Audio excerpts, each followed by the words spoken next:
In the name of Allah, the Beneficent, the Merciful. Thank you, Excellency Mr.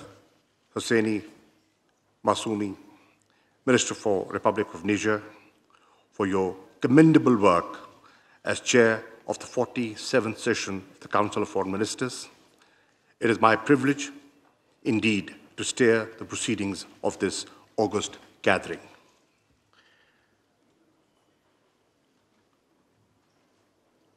I will now, as the Chair, invite I think I have to make the opening statement first. I will now, with your permission, Excellencies, make the opening statement.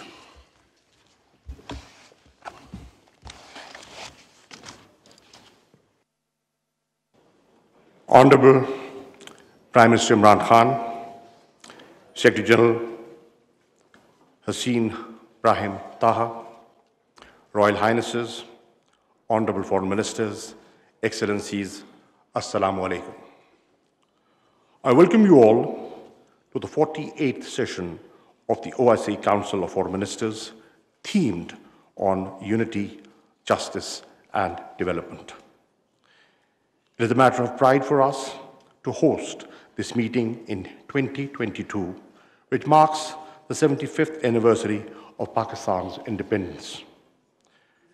We commend the leadership role of the Kingdom of Saudi Arabia as the OIC Summit Chair.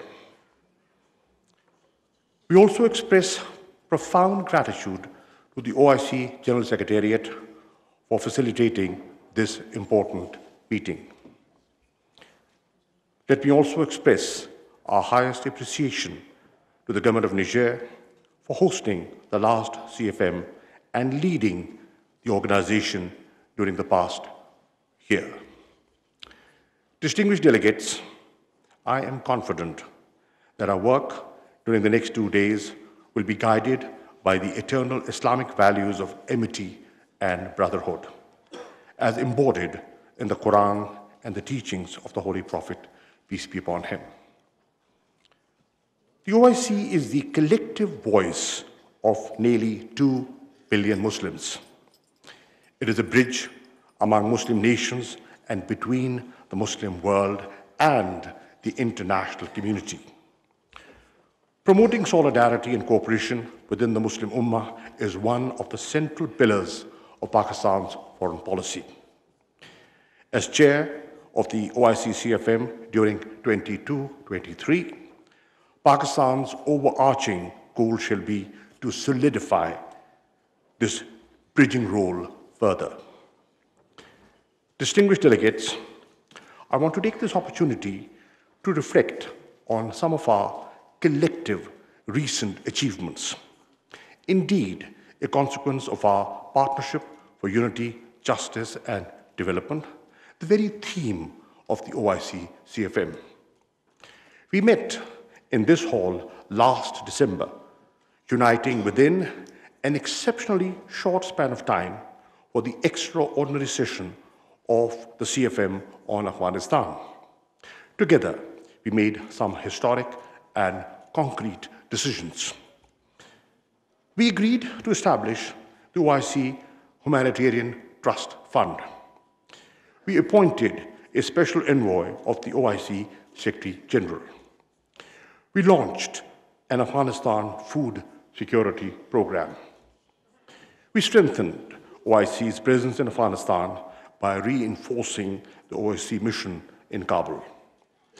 These actions that we took continue to go a long way with helping our Muslim brothers and sisters in Afghanistan in their greatest time of need. Also, you will recall, at the last OIC CFM in Niamey, we came together to call for an International Day to combat Islamophobia. Today, I'm proud to stand before you with the Muslim Ummah, welcoming the recent designation of 15th March as the International Day to combat Islamophobia by the UN General Assembly. The International Day to Combat Islamophobia was designated such owing to our unity as the OIC. Pakistan is gratified to have played its role in garnering consensus on this important issue. Through the observance of this day, the OIC will enhance greater global awareness of Islamophobia and advance solutions through collective action. Further, while recounting our achievements, I also want to touch upon the tremendous work being done by our collective platforms. ComStech has been instrumental in enhancing cooperation and coordination in scientific and technological fields, including through partnerships, capacity building, and joint research programs. It is playing a leading role in the implementation of OIC Science and IT Agenda 2026. Pakistan is pleased to host the ComStech headquarters in Islamabad. Since its inception, Islamic Development Bank has to date mobilized $65 billion for investment and development assistance aid. It is one institution which has consistently been rated AAA across all international rating agencies. The Islamic Chamber of Commerce, Industry and Agriculture, based in Karachi, is galvanizing investment, influencing policy, making and undertaking initiatives for development of the private sector. I mention some of these achievements to you all here today, not to blow our own trumpets, but rather for these to serve as a blueprint for constructive and tangible action and as an impetus for collective action moving forward. Distinguished delegates, we are witnessing unprecedented turbulence at the global level. Conflict in Ukraine, which has rekindled East-West tensions, threatens international peace and security. A new and destabilizing global arms race is underway. Conflicts among and within nations have proliferated. Political and military blocs are vying for more power at the cost of global equilibrium. World trade and growth are declining under the weight of technology wars.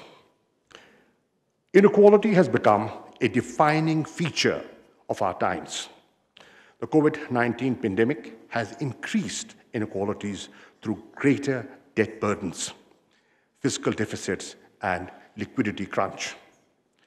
Rising commodity prices will further accentuate inequalities, erode development gains, and hinder progress towards sustainable development goals. Climate change is accelerating and making parts of our Earth inhospitable and warmer than ever. The Muslim world is faced with conflicts in the Middle East, prolonged foreign occupation, and the denial of the right to self-determination, most notably to the people of Palestine and Kashmir. The Muslim world's resentment is increasing due to frequent external interventions in Muslim countries.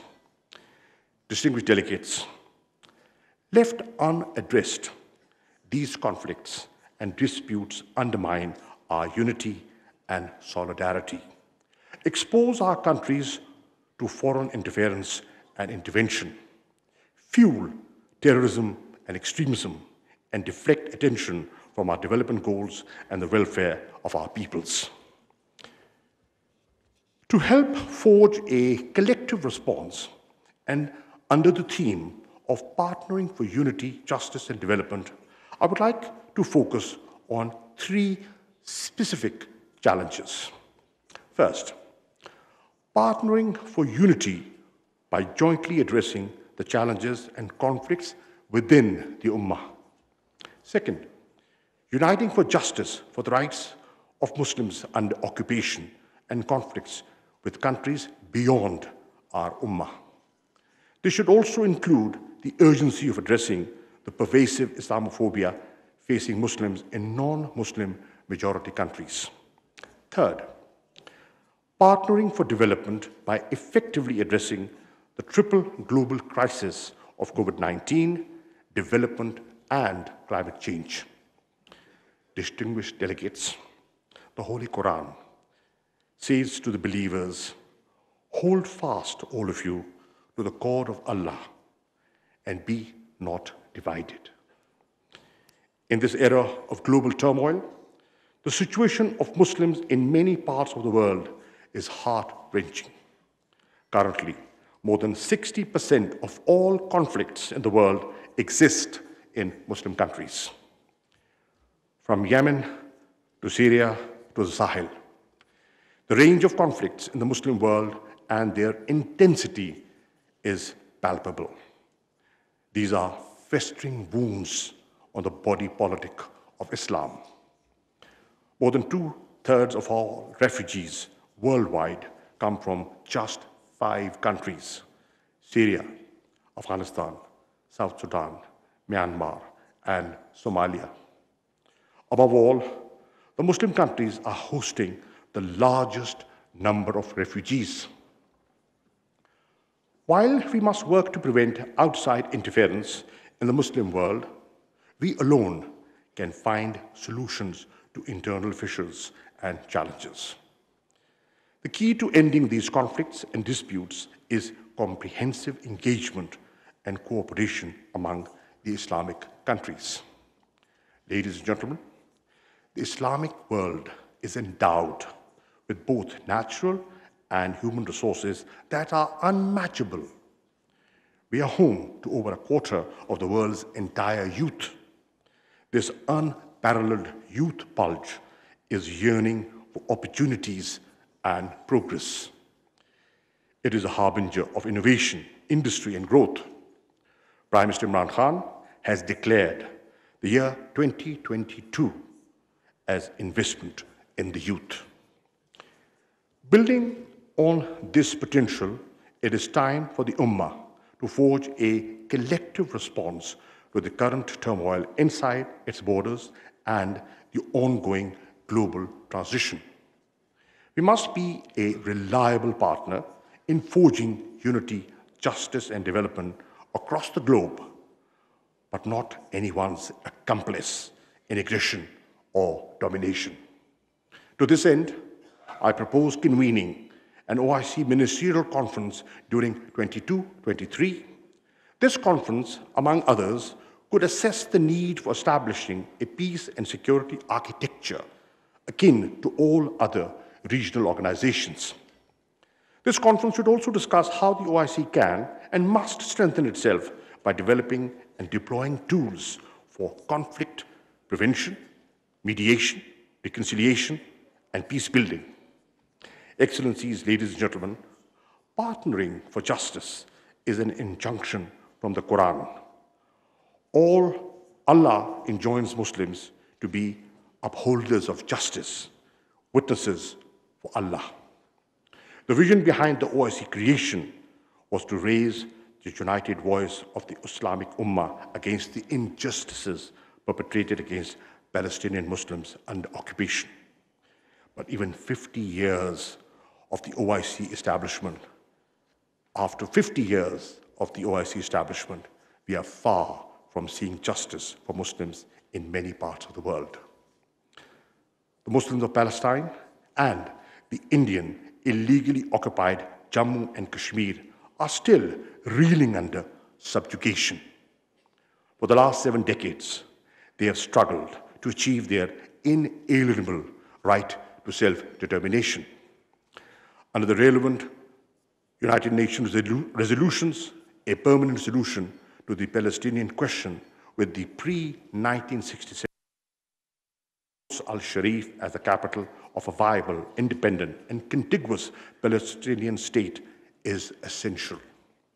Similarly, Kashmir continues to bleed. The threat of genocide is most imminent in the Indian illegally occupied Jammu and Kashmir.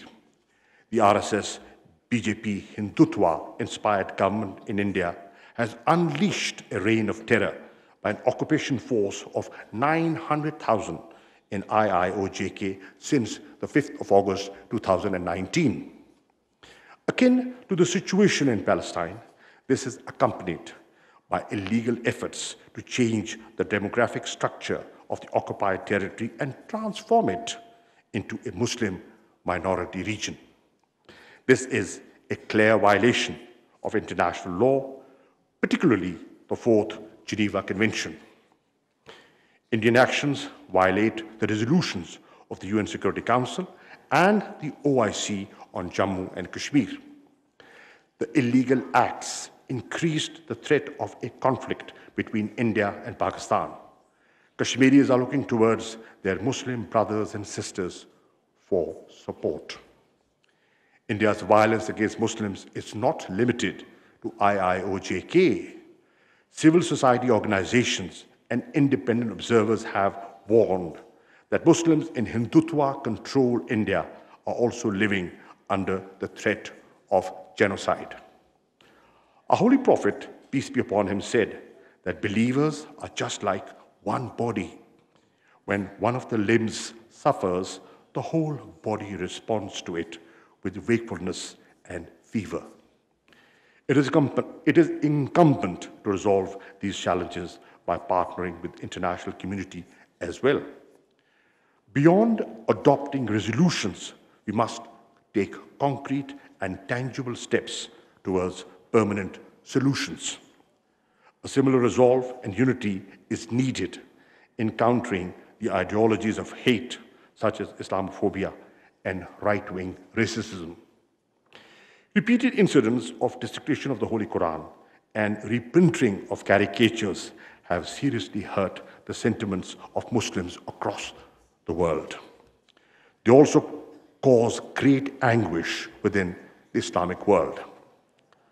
While we welcome the recent designation of 15th of March as the International Day to Combat Islamophobia by the UN General Assembly, we believe the appointment of the OIC Secretary General's Special Envoy on Islamophobia during this CFM would be a concrete step in coordinating such collective action. It should be our shared objective to ensure that deliberate insults and defamation of all religions, including Islam, should also be criminalized, and we must be united to achieve this.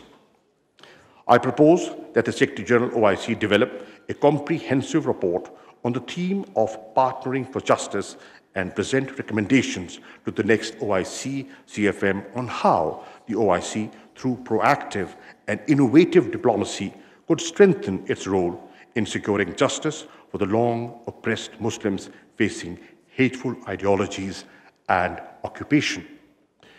Distinguished delegates, to forge partnerships for development, the OIC countries must mobilize international support for a comprehensive strategy that should include: 1, vaccine equity. Everyone, everywhere, must be vaccinated against COVID-19. 2, increased development financing. This can be ensured through comprehensive debt relief and restructuring, expanded ODA, redistribution of at least half of the unutilized SDRs to developing countries, and provision of the promised climate finance.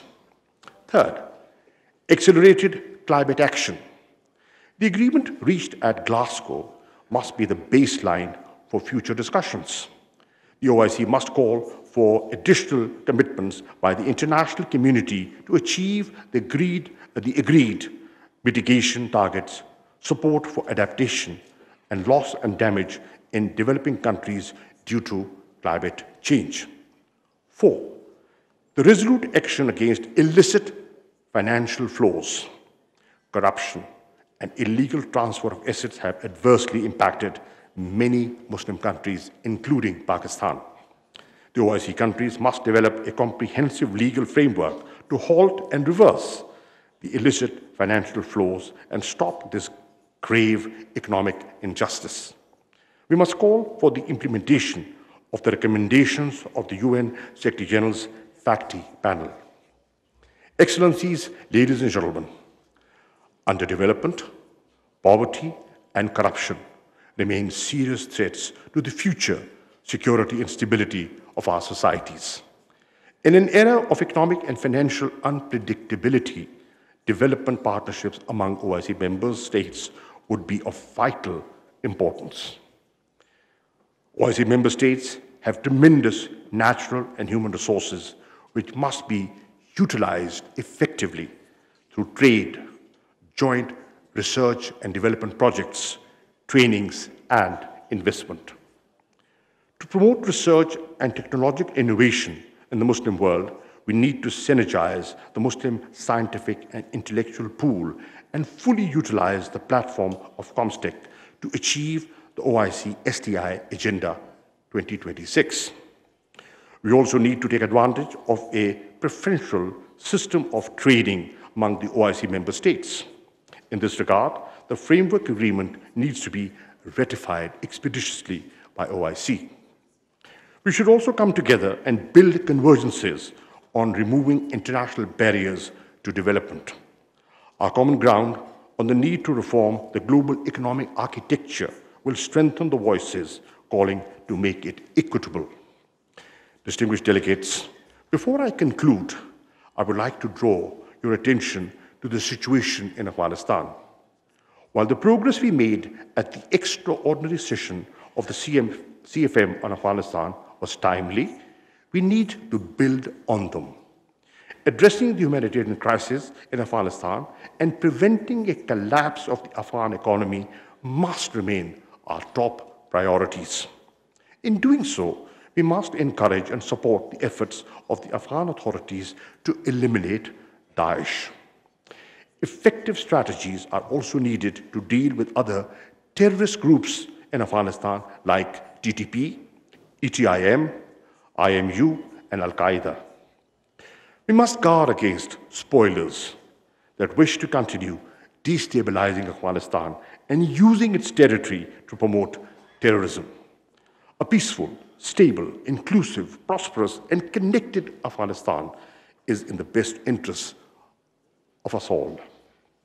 Ladies and gentlemen, the time has come for OIC to strengthen and equip itself to address contemporary challenges and conflicts confronting the Muslim Ummah. Pakistan stands ready to play its part as a bridge builder in promoting regional and OIC-driven solutions to these conflicts and disputes. With the hope and prayer for true OIC unity and solidarity, I thank you all.